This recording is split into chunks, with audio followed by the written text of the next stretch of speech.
Right. So since we are now recording instead of just randomly, talking amongst ourselves, and we're actually going to talk about something kind of substantive, yes, please do remember that this is an official CNCF function. This is the October 17th meeting of the Gamma Initiative at 8 in the morning Pacific time.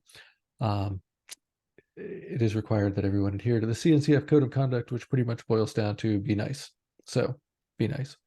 Mike, you were saying that you probably will have time to do a GEP for Yeah, a possible mesh resource, which sounds actually really helpful because I will definitely not have time to work on that for the next few weeks. yeah. Yeah, I think I would have time. I mean, so yeah, like it was discussed last time I watched the recording. The scope is pretty small so far. Um, on what we're like for the first iteration of what we would put in the mesh resource. I don't know. Kuma has a mesh resource at the moment. We use it for like it doesn't, it has a larger impact than like this mesh resource I think would have. Like Which is a in good thing. particular, Or, arranging for this one not to have a huge yeah, footprint at the start, I think is a good thing, right? definitely, yeah. Yeah, and I think actually, like Keith mentioned there in the notes, is we actually do use our mesh resource as like a target for policy attachment. But yeah, I think that's probably not something to put in the first iteration of the GEP. I would say, but yeah, I mean, as far as like what's there in the notes, conformance status, supported features, version compatibility, I think that's a good place to start. Um, first iteration. So yeah, I can probably flesh out the I details think and write up a GEP. Yeah, I think that's an excellent idea. I think that should help quite a bit. yeah. Um, do we have a reasonable handle for you? Are you Mike B or something? On Michael Beaumont. Whatever. It's It actually doesn't longer matter. than if you just type out Mike Beaumont, so it's not that helpful. My GitHub name. Good enough. I'm not Yeah, entirely sure why so we've been putting everybody in brackets anyway, so whatever. Um, yeah, cool. Do you, this is curiosity rather than yeah. pressure. Do you have a sense of when you might be doing that? uh, I mean, I'll have it done before KubeCon as a That would hard, also be awesome. as a hard like deadline, I guess, for myself. Oh, I didn't notice Mike Morris show up. Hi, Mike Morris. You and Mike Beaumont should go and add your names to the Oh yeah, meeting that's a good notes. point. Um, yeah, that sounds pretty awesome all the way around. I particularly like the idea of deliberately constraining the scope on that one. I think that is an excellent idea. Um, Yeah. I think there are an awful lot of opportunities to pile a ton of stuff into a mesh resource, and I would like to not do that. Yeah. Um, it's actually really interesting to me to think a little bit more about policy attachment to it because how do I phrase this one? Yeah, the ability to provide defaults for a mesh will probably be useful.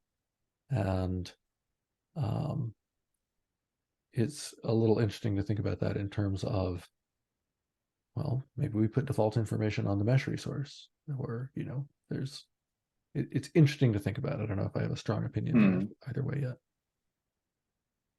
other than my probably widely known strong opinions about policy attachment. Yeah, I mean, I don't Uh, know. That's yeah, that's how we use it at the moment. Like I said, we're kind of using it at, like we have some policies that are policy attachment based, and that's what we mhm. let it. I mean, that's how we use the mesh resource as a target ref is basically just to set default, right? But Did the mesh resource in did your mesh res did your mesh resource predate Gamma? And yes. Oh, it's quite okay, old. Yeah. yeah, that's what I thought. So It's a I'm little like kind. it's kind of like it you can have multiple mesh resources with Kuma, so it can do more. Like it's a little bit more powerful than Gotcha. just like a thing that holds information. But yeah, it's been there pretty much. I mean, it was there when I started working on Kuma, so yeah. Cool. You were going to say something, Mike Morris?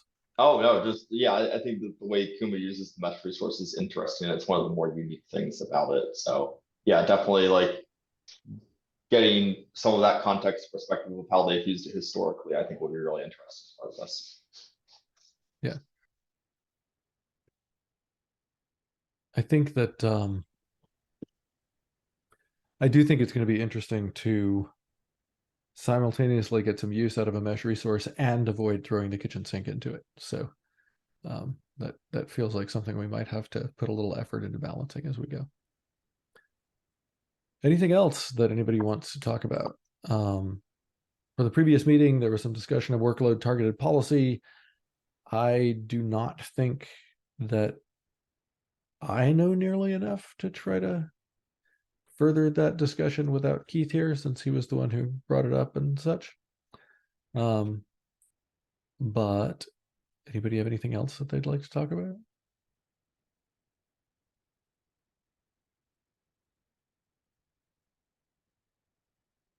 And there was a resounding silence. All right, well, in that case, I think we're actually just going to go ahead and call it early, because I feel confident that having all of us sit here and stare at each other quietly for 45 minutes would not be a great use of anybody's time. So let's go ahead and return that time to everyone. Thanks for attending. Mike Beaumont, I'm delighted to hear that you expect to be able to turn that gap out pretty quickly. I'm looking forward to seeing it. And we will be here in, I guess, 4 weeks at this time zone, and 2 weeks in our later slot. I'm now looking at the calendar. Hang on a second. I feel like that 2-week slot is likely to run into KubeCon. It won't quite run into KubeCon, so we should probably still do it.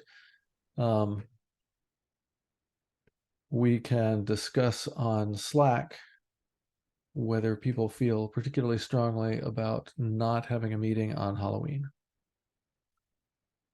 Which, I mean, I could go either way. So, all right. Thanks much, everybody. See y'all next time. Thanks. See ya.